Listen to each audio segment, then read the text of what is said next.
que é em relação ao transporte. São Paulo, a Grande São Paulo reúne 20% da população, 50% da população do estado, 20% 20 milhões de habitantes. É uma população conurbada, assim como nós temos duas outras grandes conurbações no estado, Baixada Santista e Campinas, e o eixo do Vale do Paraíba, que, apesar de não ser uma região metropolitana, tem que ser percebido enquanto um aglomerado urbano, não é? Há que trabalhar uma política de transporte sobre trilhos e mais avançado. O que nós temos em São Paulo é também um retrato da nossa falência, da nossa incapacidade como Estado em construir uma alternativa. O nosso metrô começou em 1967, o da Cidade do México em 68. A Cidade do México tem mais de 200 quilômetros de metrô, o de São Paulo, 74. O metrô de Santiago, no Chile, um país que tem menos que a população da Grande São Paulo, começou nos anos 80, hoje tem 105 quilômetros, 4 linhas de metrô. Um pouquinho antes da nossa convenção, esse mês ainda, eu estive na cidade do Panamá. A cidade do Panamá inaugurou seu primeiro metrô, o primeiro metrô da América Central. Uma linha de 13 quilômetros. Foi construída em 3 anos. Numa cidade de 2 milhões de habitantes, um país com 4 milhões de habitantes, cuja grande fonte de renda é o uso do canal. População do país todo equivalente à da Zona Leste. Conseguiu construir 13 quilômetros de metrô em 3 anos. São Paulo faz 1,5 km por ano. E está desvirtuando, inclusive, agora, com essa política de construção do monotrilho. O monotrilho, ele tem o mesmo custo de obra do metrô. Ele só é mais barato porque ele não tem custo de desapropriação. Mas o custo de obra é o mesmo.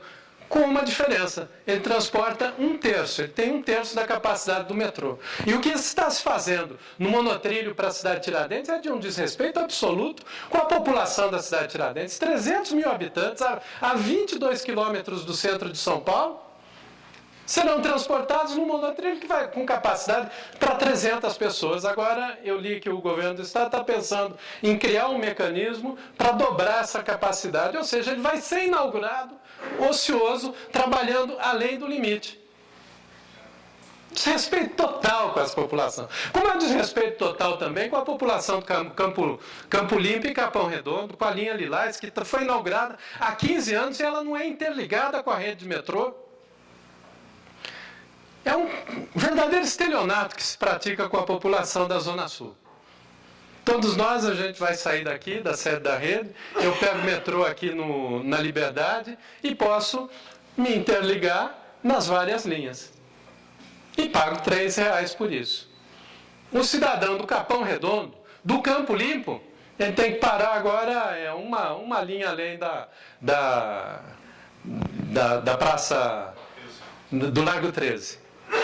Né? Tem só uma linha a mais.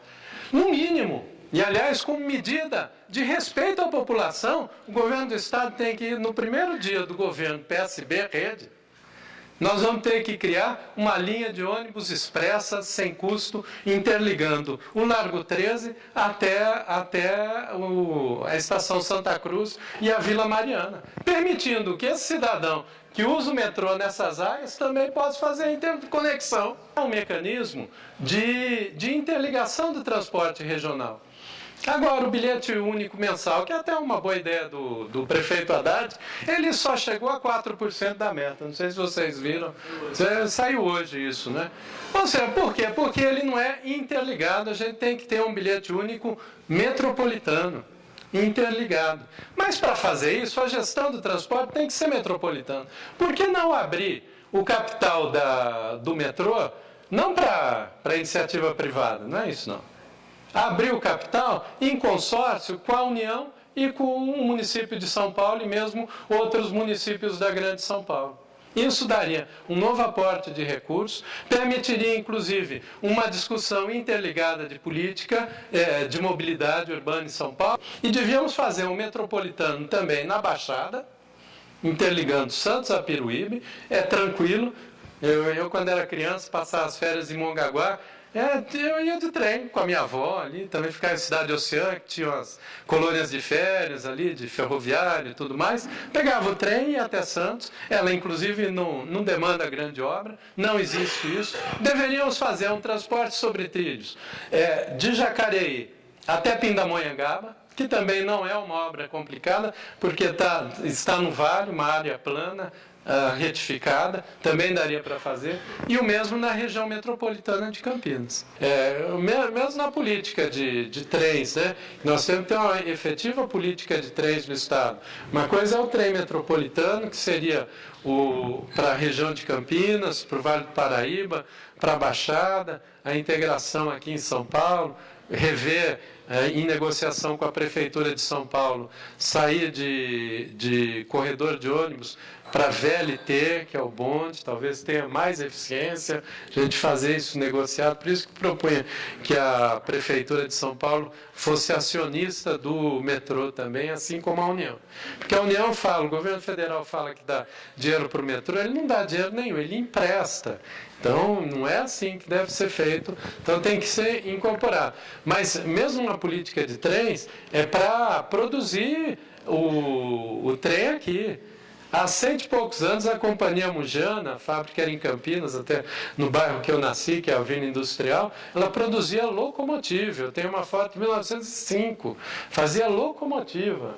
Não é vagão, vagão já fazia de antes, mas fazia locomotiva. Nós perdemos essa capacidade, e o Brasil tinha Cobrasma, a Mafesa, eu nem sei se acabou ou não. Acabou, aliás, um crime, acabou ou continua?